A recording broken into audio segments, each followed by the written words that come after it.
À Madrid, c'est une idole qu'on imite, un personnage à qui tout supporter du Real rêverait de ressembler. C'est le meilleur, il n'y a personne comme lui. Pas ce gardien de Neuer et encore moins Messi. C'est un joueur merveilleux. Physiquement, c'est un athlète né. L'envie, l'intensité, la vision du jeu, il a tout. Quand les autres sont en vacances, lui s'entraîne pour rester le meilleur. Il est unique. Aujourd'hui, il n'y en a pas deux comme lui.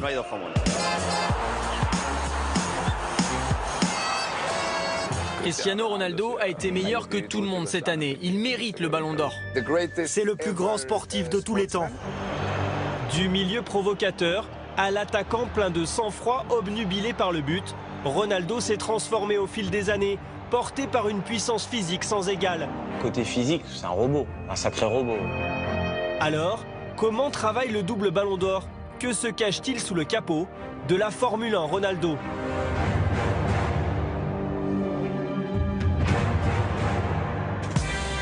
Déjà 26 buts cette saison avec le Real en Liga. Un but toutes les 55 minutes. 74% de frappes cadrées. Du jamais vu dans le football moderne.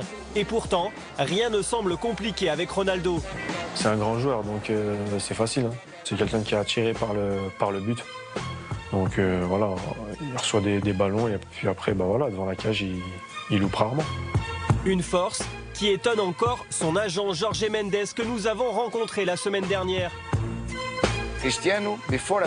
Avant un match, tu ne te demandes pas s'il va marquer, tu te demandes juste combien de buts il va marquer. Impossible de le comparer à un autre joueur parce que ce serait injuste. C'est un ailier. Donnez-moi l'exemple d'un joueur sur les 20 dernières années qui aurait marqué 10% du total des buts que Ronaldo a marqué. Totalement impossible. C'est à Manchester pendant 6 saisons que la machine Ronaldo s'est construite. David Bellion, son coéquipier de l'époque, se souvient d'un travailleur acharné qui voulait devenir le meilleur du monde. On sortait de l'entraînement où il y a déjà des sacrés bosseurs dans ce club. Et puis lui, il restait 1 heure sur le terrain tout seul, sur un grand terrain quoi. Tout seul, avec un ballon. Puis on prenait la douche, on allait prendre les voitures et il était encore tout seul à faire les dribbles qu'il fait, quoi, les passements de jambes, les trucs. Donc il le faisait tout le temps.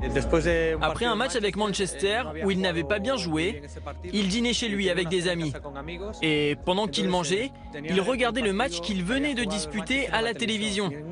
Et à un moment, il revoit une action où il avait raté un dribble.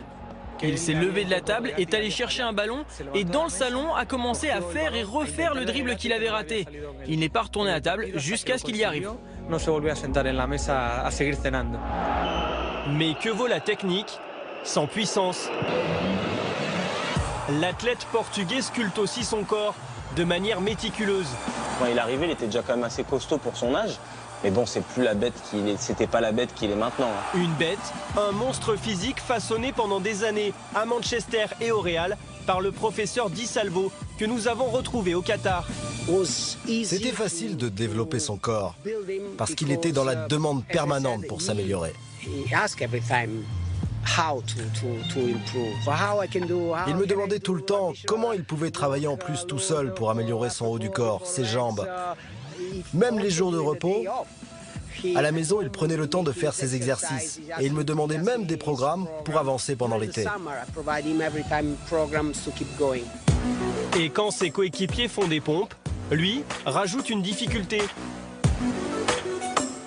Ronaldo ferait même 1000 abdos par jour, un mythe qu'il aime entretenir. Oui, c'est vrai, il adore travailler ses abdos, ses dorsaux.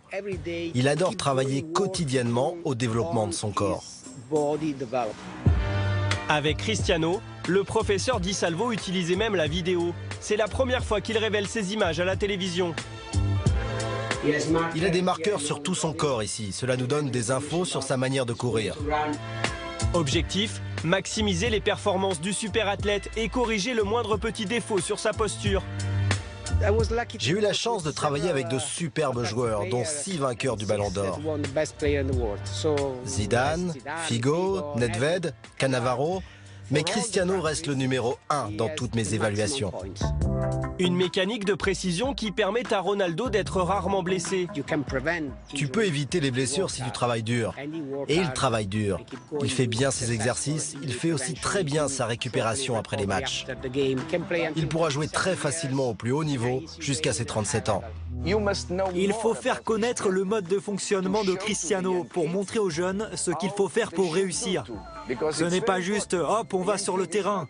Cristiano sait exactement ce qu'il doit faire par rapport à la nourriture par exemple. Et il sait aussi qu'il doit faire la sieste pendant 2 heures après manger.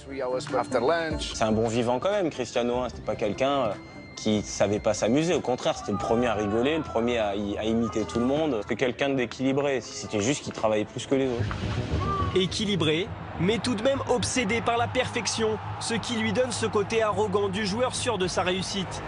Une belle arrogance, voilà. C'est pas une mauvaise arrogance, c'est quelqu'un, l'arrogance, mais une belle arrogance qui l'a poussé à aller au-dessus des limites. Il ne veut pas être le meilleur joueur de l'année, il veut être le meilleur joueur de tous les temps. Alors, avec ses statistiques irréelles en 2014, le Ballon d'Or lui semble promis pour la 3e fois, malgré sa Coupe du Monde complètement ratée avec le Portugal l'été dernier. C'est dur de gagner la Coupe du Monde avec le Portugal. Il a gagné la Ligue des Champions, il a marqué une tonne de buts. Ce serait logique qu'il gagne le Ballon d'Or, même s'il n'a pas gagné la Coupe du Monde, comme d'autres avant lui. Par rapport au monstre de travail qu'il est, s'il l'a, il le mérite. Ça, c'est sûr que tout ce qu'il a, lui, il le mérite. Je le mettrai en numéro 1 sur la saison qu'il a faite. Donc voilà, pour moi, pour le moment, c'est le meilleur joueur. Ouais. Rien n'est impossible. En fait, si. Il est impossible d'atteindre le niveau de Cristiano car personne ne pourra refaire ce qu'il fait.